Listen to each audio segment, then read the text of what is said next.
Muito felizes estamos na casa do Senhor. Já estamos nesse espírito de adoração e vamos meditar um pouco na palavra de Deus. Quero convidá-los a abrir a Bíblia no livro de Efésios, Epístola de Paulo aos Efésios, capítulo 1. Efésios, capítulo 1, versículos 3 a 14. Versículos 3 a 14 de Efésios, capítulo 1. Acompanhe na sua Bíblia o que nos diz a palavra de Deus. Bendito o Deus e Pai de nosso Senhor Jesus Cristo, o qual nos abençoou com todas as bênçãos espirituais nos lugares celestiais em Cristo, como também nos elegeu nele antes da fundação do mundo, para que fôssemos santos e irrepreensíveis diante dele em amor, e nos predestinou para filhos de adoção por Jesus Cristo, para si mesmo, segundo o beneplácito de sua vontade, para louvor e glória da sua graça, pela qual nos fez agradáveis a si no amado, em quem temos a redenção pelo seu sangue, a remissão das ofensas segundo as riquezas da sua graça, que ele tornou abundante para conosco em toda sabedoria e prudência, descobrindo-nos o mistério da sua vontade, segundo o seu beneplácito, que propusera em si mesmo, de tornar a congregar em Cristo todas as coisas, na dispensação da plenitude dos tempos, tanto as que estão nos céus como as que estão na terra.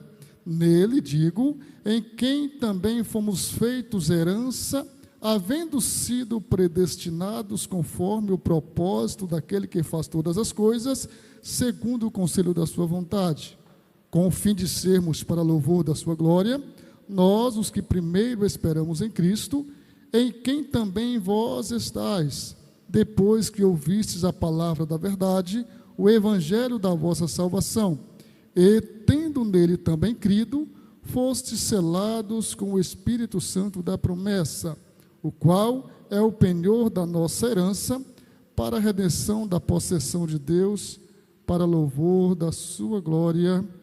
Palavra de Deus, escrito de Paulo aos Efésios. Um texto um pouco longo, mas julguei indispensável ler todo, porque trata-se de um único parágrafo. Versículos 3 ao 14, não pode ser quebrado, né? Nós temos a nossa divisão em capítulos e versículos, mas esta carta de Paulo, evidentemente como todo o texto bíblico, tem suas divisões por parágrafo. E aqui Paulo está trazendo uma doxologia, um hino, uma adoração a Deus, já no início desta carta, que podemos chamar também de epístola. Paulo escreve aos irmãos de Éfeso e trata essencialmente sobre a igreja. Esta carta, ela pode ser considerada como uma carta eclesiológica, porque ele traz aqui uma definição de igreja, e ele faz isso ao escrever aos irmãos de Éfeso. Assim como em Romanos ele trata sobre a doutrina da salvação de forma bem detalhada, e em Colossenses trata sobre Cristo, a pessoa de Cristo. Em Efésios ele trata sobre a igreja, esse mistério que foi revelado, como ele fala no capítulo 3, que estava oculto há muitos séculos, e Deus, no tempo certo, revelou, para que agora este mistério revelado reunisse tanto gentios quanto judeus, formando um só povo, uma só nação, a que denominamos de igreja. Esses irmãos de Éfeso eram irmãos que foram cuidados por Paulo. É importante contextualizarmos que a igreja de Éfeso foi fundada por Paulo em sua segunda viagem missionária, e na terceira viagem missionária de Paulo, ele esteve naquela igreja, naquela cidade, e quando falamos igreja aqui, falamos de uma comunidade de irmãos, de cristãos, gentios e judeus, que moravam em Éfeso. E Paulo esteve naquela cidade, que era uma cidade muito importante da Ásia Menor antiga, e por 3 anos aproximadamente, ele, com o poder do evangelho, ele trouxe uma movimentação tão grande naquela cidade, a ponto de expulsarem o apóstolo de lá, porque a renda da cidade caiu. A cidade era uma cidade que tinha muitos deuses. As pessoas adoravam muitos deuses. Mas a principal deusa de lá era a deusa Diana, que tinha um templo em sua homenagem e que rendia também lucros financeiros para aquela cidade. E o povo vivia sob aquela opressão de inúmeros deuses. Até que um homem simples, mas cheio do Espírito Santo, chegou naquela cidade e apresentou para os seus moradores o Deus verdadeiro. Diz a Bíblia, lá nos capítulos 19 e 20 de Atos, que a pregação de Paulo, também de Apolo, a pregação do Evangelho de Cristo, mudou aquelas pessoas a ponto de tanto os gentios, que criam em muitos deuses, entenderem que Jesus era o Cristo, bem como os judeus, que haviam rejeitado a Jesus, mas os judeus que moravam naquela cidade, eles entenderam que Jesus era o Cristo. E quando falamos que Jesus é o Cristo, até parece que o nome seria um só, Jesus Cristo, como nós mencionamos. Mas Cristo é o seu título. Cristo é o seu título messiânico. E para os judeus entender que Jesus, aquele homem Jesus, que foi morto por eles mesmos, e que ressuscitou e que ascendeu ao Pai, que aquele Jesus era o Cristo. Era algo inovador. E quando eles creram que Jesus era o Cristo, eles abandonaram as suas práticas anteriores. Mas depois de algum tempo, Paulo estava agora nesse momento já em Roma, por volta do ano 60, preso, em cadeias, ainda em prisão domiciliar, e ele então resolve escrever para os irmãos de Éfeso esta carta maravilhosa, que não somente para eles, mas para nós, traz um consolo tão grande. E neste texto aqui, nesta perícope, nós temos aqui que Paulo apresenta as bênçãos espirituais em Cristo, como ele escreve no versículo 3: bendito o Deus e Pai de nosso Senhor Jesus Cristo, o qual nos abençoou com todas as bênçãos espirituais nos lugares celestiais. E olha o segredo: em Cristo. Somente em Cristo nós podemos ser abençoados. Primeiramente com a bênção da salvação. Pedro, quando estava diante do Sinédrio e teve que fazer a sua primeira defesa no início do livro de Atos, ele disse: olha, em nenhum outro há salvação, porque também debaixo do céu nenhum outro nome há dado pelo qual possamos ser salvos. Então o entendimento de todo o Novo Testamento, cumprindo o que estava previsto no Antigo Testamento, é que a salvação só é possível em Cristo.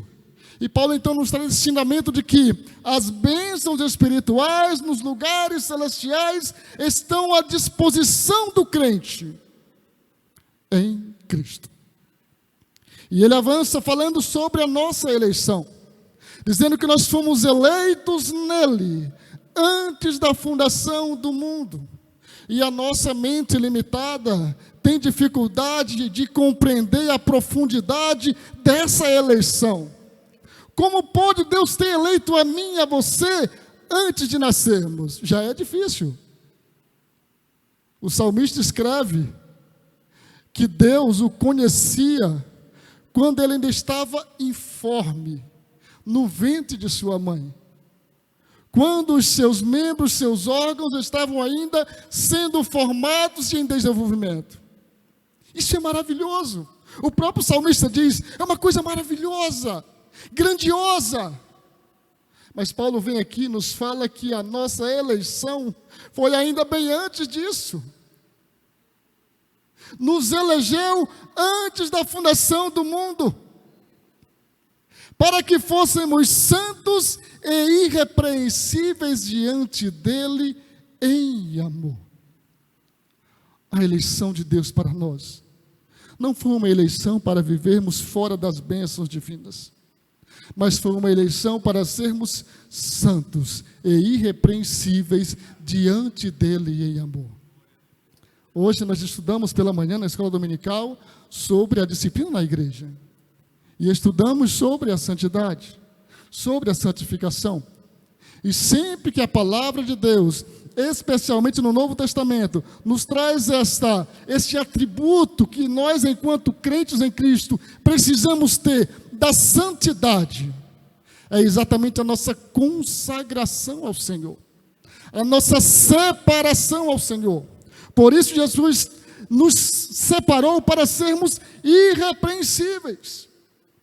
E o versículo 5, nos predestinou para filhos de adoção por Jesus Cristo. Paulo está aqui enaltecendo a grandeza de Deus, porque Ele nos predestinou. O que é estar predestinado? É estar destinado previamente, predestinado. E, às vezes, evidentemente, há discussões entre esta eleição e esta predestinação, e poderíamos resumir que esse texto une as duas coisas, porque quem está em Cristo está predestinado à salvação. Como que funciona a nossa predestinação? Estando em Cristo. E diz a Bíblia, Ele mesmo disse que ninguém que é levado a Ele lança fora. Então Ele nos predestinou para filhos por adoção, através de Jesus Cristo. E estas bênçãos espirituais em Cristo, elas redundam na nossa vida, porque fomos escolhidos nele, porque fomos redimidos por Ele, porque somos feitos herdeiros nele e porque somos selados nele.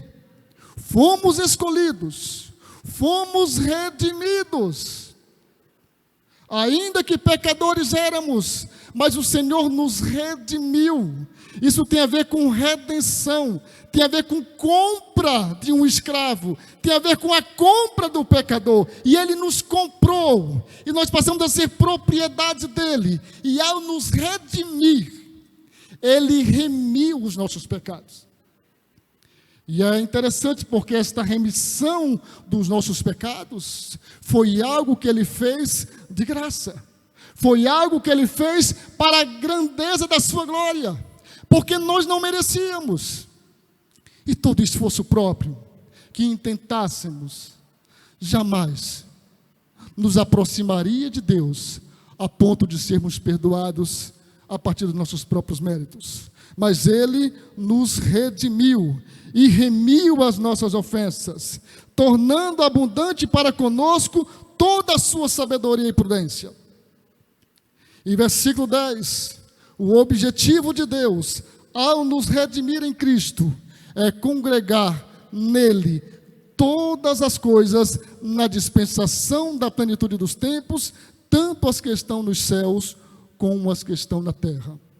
Quando Paulo escreve aos Romanos, capítulo 5, versículo 1, ele diz o seguinte: sendo, pois, justificados pela fé, temos paz com Deus por Jesus Cristo. Sendo, pois, justificados pela fé, temos paz com Deus por Jesus Cristo.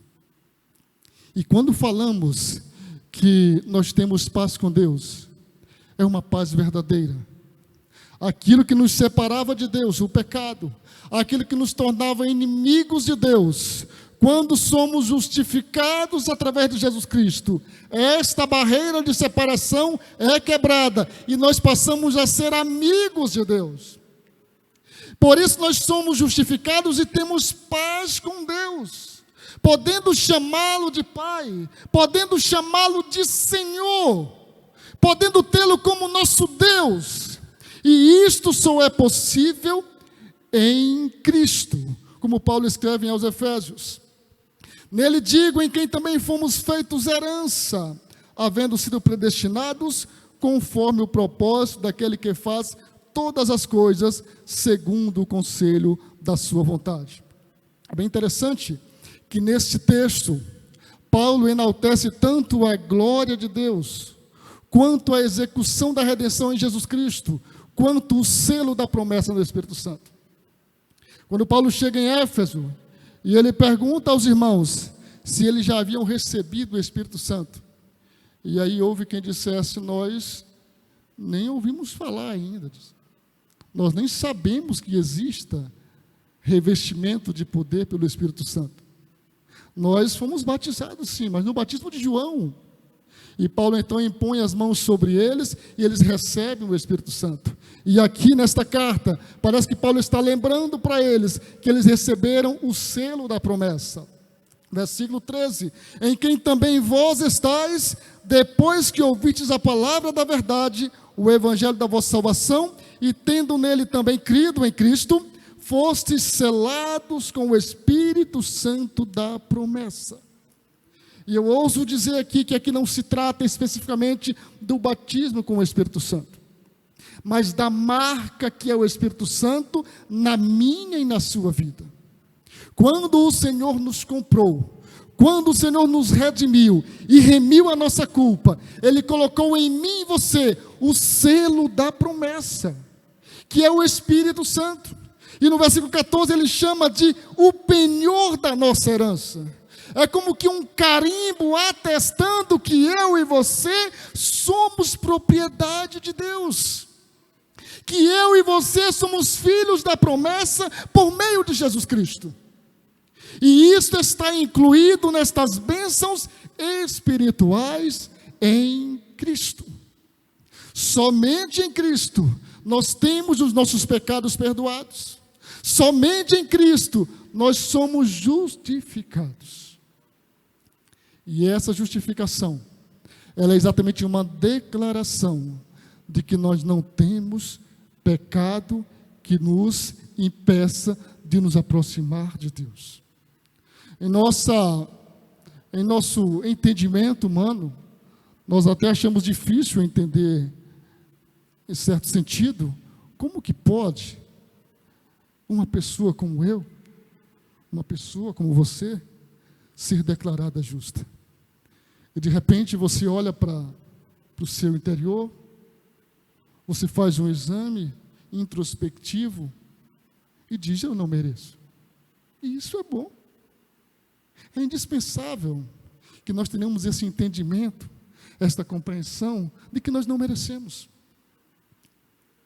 Porque quanto mais nos aproximamos de Deus, quanto mais nós nos aproximamos da sua santidade, mais nós percebemos o quanto somos distantes dessa santidade.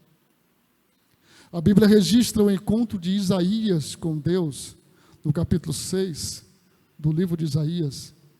E diz a Bíblia que quando Isaías ouviu aqueles querubins que cantavam triplamente santo, santo, santo, santo é o Senhor dos exércitos, toda a terra está cheia da sua glória. Isaías ainda detalha, dizendo que os umbrais da porta tremiam com aquele louvor, com aquela adoração. E aquela presença de Deus levou Isaías a reconhecer o seu pecado. E ele ficou desesperado, porque ele clamou assim: ai de mim que vou perecendo, porque sou um homem de lábios impuros e habito em meio a um povo de impuros lábios. A presença de Deus conscientizou Isaías do quão pecador ele era.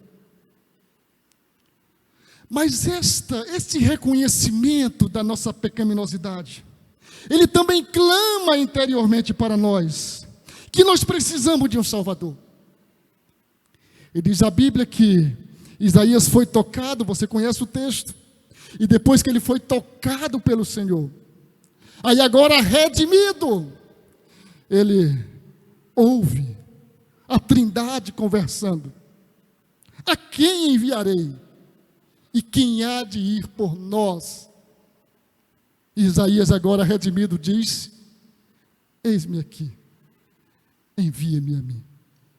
Primeiramente ele reconheceu a santidade de Deus, reconheceu então o seu estado de pecador, clamou pela misericórdia divina, foi redimido pelo Senhor quando o anjo veio com uma brasa e tocou os seus lábios. Não foi esse o problema que ele levantou? Eu sou um homem de lábios impuros e habito em meio a um povo de impuros lábios, então sendo os lábios lá vai brasa. O anjo chegou e tocou em seus lábios, e ele foi redimido por Deus. E agora então ele se coloca à disposição do Senhor. E aí nós temos um livro maravilhoso, que é o livro de Isaías, uma mini Bíblia, né? 66 capítulos. Isaías traz esse testemunho, porque a presença de Deus, ela nos conscientiza do quanto nós precisamos ser santificados. E isso só é possível estando em Cristo, selados pelo Espírito Santo, que é o penhor da nossa propriedade em Cristo. Que Deus em Cristo nos abençoe.